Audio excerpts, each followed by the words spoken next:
Bahan-bahan untuk tumis, ada serai, halia, bawang merah, bawang putih. Diricik macam ni. Ada daging dan juga raisudin yang memotongnya.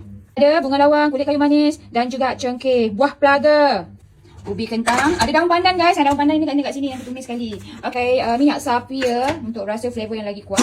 Ada asam jawa, chili sauce dan juga tomato sauce. Serbuk kari daging ataupun ayam dan daging lah. Dia pakai curry sweet jua. Okay, ni bahan-bahan tumis.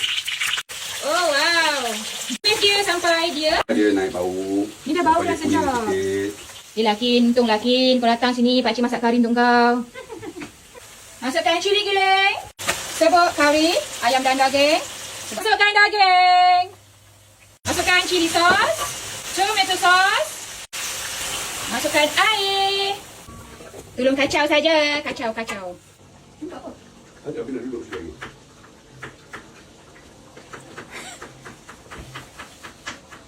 Macam ni?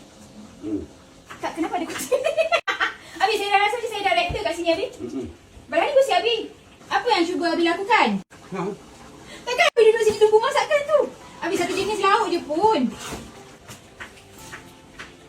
Terus Abi tu memang kelakar. Bau dia sedap. Okay, so yang ini kita boleh masukkan kentang. Okay, tudung yang saya pakai sekarang ni cantik kan?